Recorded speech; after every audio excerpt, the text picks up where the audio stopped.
How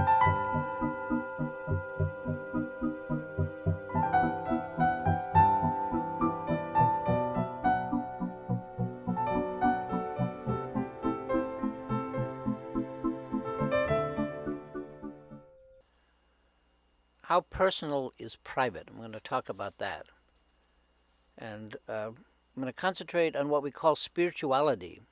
I mean, the whole concept of spirituality is pretty confusing in these modern times. And here in America, we consider our spirituality as private.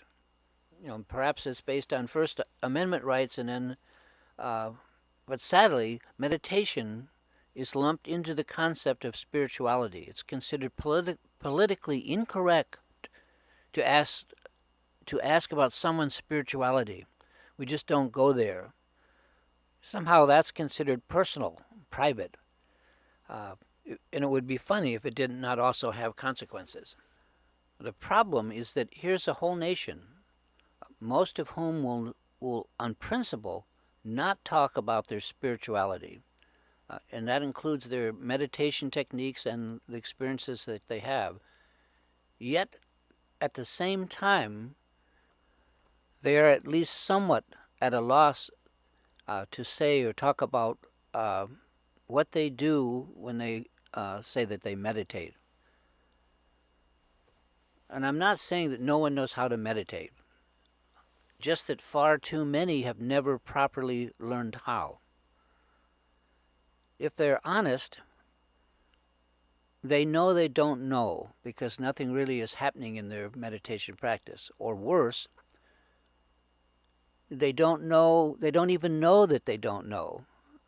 And I understand that this is kind of a strong statement, so take time to hear me out. I think I can justify it.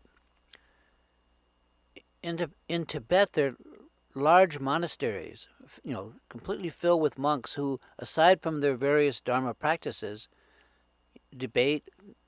discuss and instruct each other at least on all the basic meditation techniques. Basic meditation technique, like we have been discussing in my audio blogs, it's open source, it's transparent. There's nothing private about meditation instruction and how to do it, at least in Tibet. It's an open book and not considered personal.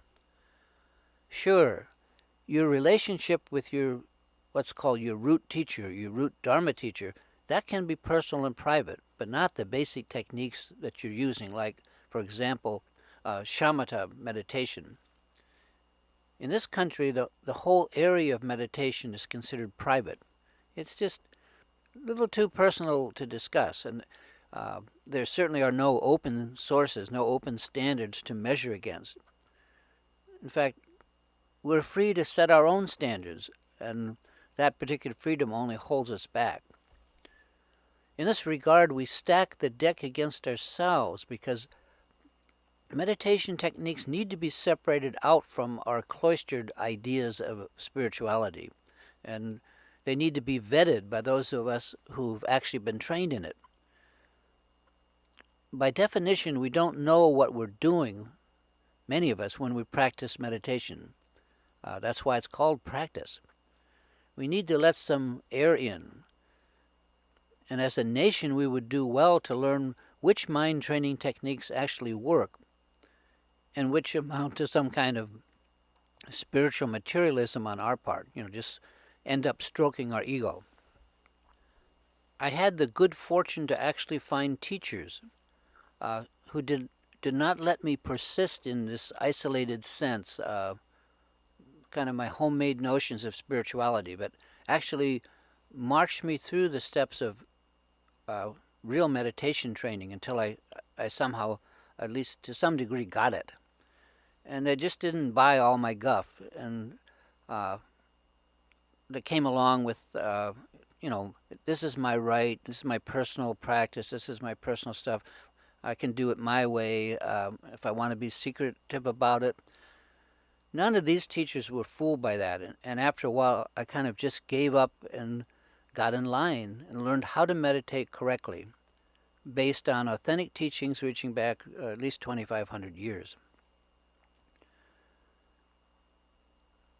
But I must say I came real close to protecting my pride by cutting and running when I had to face my own stale excuses for not learning how to meditate properly.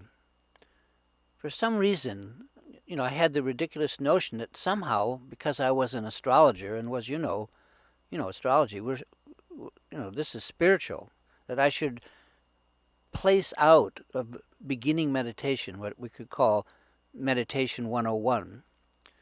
And this is when I was talking to my Dharma teacher for the first time, but Rinpoche never blinked. He gently pointed out to me that when it came to meditation, it was far better for me to simply start at the beginning because it would save time. That stung a bit because I had a lot of pride, but I'm so grateful that I managed to squash that pride enough and to just do what was suggested, and it's made a huge difference in my life. So by all means, let's separate our First Amendment rights to freedom of religion from the detailed methods needed to learn how to meditate that are openly taught in Asia. There's nothing at all private about basic meditation technique, any more than learning to type or to ride a bicycle is considered private. How ridiculous. No lava lamps are required to learn meditation technique. And meditation technique is not something that, at least the techniques that I'm talking about here, that you learn by yourself. And you certainly don't just read it in a book. It's not private, and it needs all the open air and the asking of questions on our part possible. We should discuss our meditation experience with an experienced meditator until such time as we stop practicing and we actually start meditating. Then we can be private about it if we wish. Having learned something about meditation myself, I hope that you'll hear me when I repeat. There's nothing private about meditating. It's a technique like any other technique in the world, something we need to learn how to do properly, and then we need to practice it until we get the knack of it. If you want to, you can call it a spiritual skill. But the skill or technique part of it is like any other technique. We have to learn to do it properly. Without being able to ask questions and to get feedback while we're learning, just like school, that's what teachers are for. We run the risk of not learning meditation properly, or worse, doing it ineffectively, and never really being able to actually meditate. I know this from my own experience because I'm a victim of it. So maybe that's why I go on about it.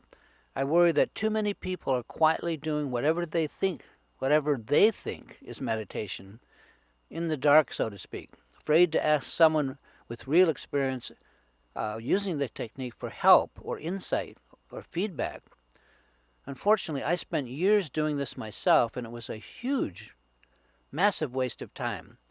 It's almost an American peculiarity that we always know, we think we know best, even when we don't know at all. Learning meditation, at least the kind that the Buddha did, requires some instruction, and more important, it requires someone to monitor what we're doing until we reach the point where we can actually meditate. It's important to ask questions while we're learning and to share our experience with an instructor and get clear feedback until we know what we're doing. There are Dharma practices that should not be discussed, not because they're secret, but because they should not be practiced until the basics are learned. However, beginning meditation practice is not one of them. Basic meditation technique can be discussed, and it should be. That's the only way we're ever going to get it right. It is fundamental, meaning that basic shamatha meditation is the foundation on which all other kinds of meditation are based. If it's shaky, it's not a strong foundation, and it just won't work. Hopefully you have the idea.